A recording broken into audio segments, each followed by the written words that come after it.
Yo, what's up everybody? Professor V here, and Happy New Year! It's great to see you all here in this new year, and I have a New Year's resolution, which is to share more of my knowledge with all of you through this channel.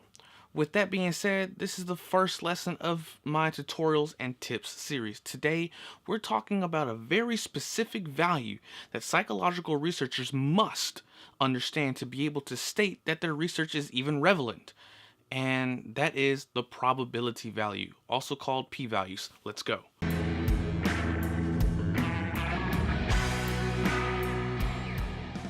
When reading scholarly articles, you come across this all the time. P is less than 0.05, like here, and here, and here.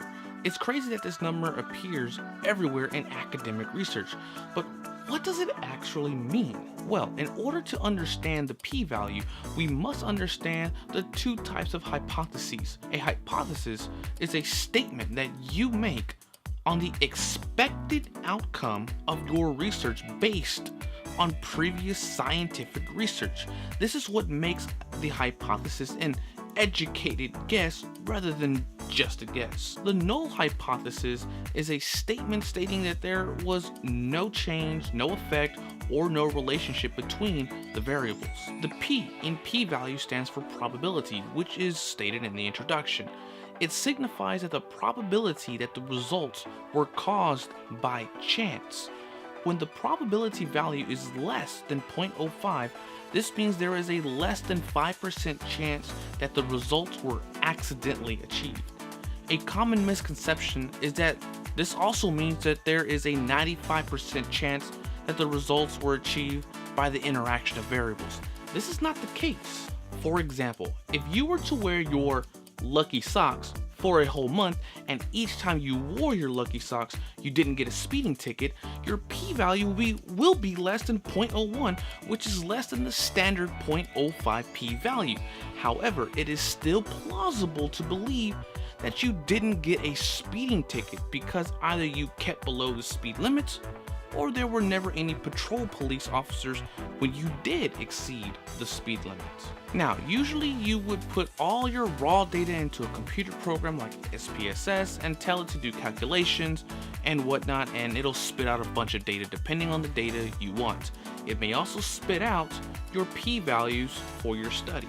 If your p-value is less than 0.05, this indicates that there is a strong evidence against your null hypothesis, thus you reject it.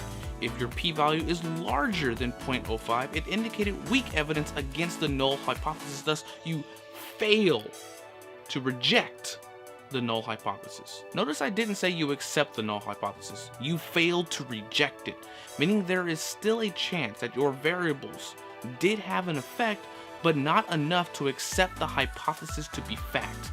We cannot say with confidence that our hypothesis is correct. So let's do an example. Your study is, how does emotional state affect sleep quality? That actually might be a good study. I wonder if anybody's actually ever done that. Anyways, you do a literature review, and based on previous research, you make the hypothesis that a positive emotional state enables a person to achieve greater sleep quality. The null hypothesis will then be that emotional state does not have an effect on sleep quality. Of course, you would have to operationally define positive emotions and negative emotions, and even sleep quality. You perform an experiment by inducing different emotional states in subjects before they go to sleep and give them a self-report survey in the morning on the quality of their sleep.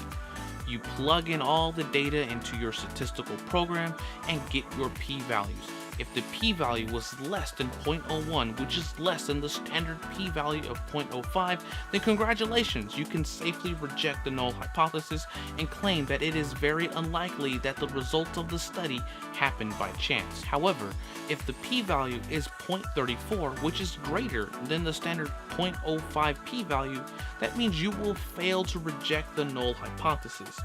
You cannot safely state that emotional states are correlated to sleep quality and that there is a plausible explanation for the results of the study to be chance. Lastly, if the p-value is less than 0.05, the results of the study are said to be statistically significant. And this concludes my first tutorial. Hope you enjoyed it, learned something new, and it made sense. It makes sense to me, but please let me know if this clears up the meaning of p-values, or did I just make it more confusing? If so, I will attempt to clear it up in a future video. Thank you for watching, thank you for your support, and I will see you in the next video. Ciao.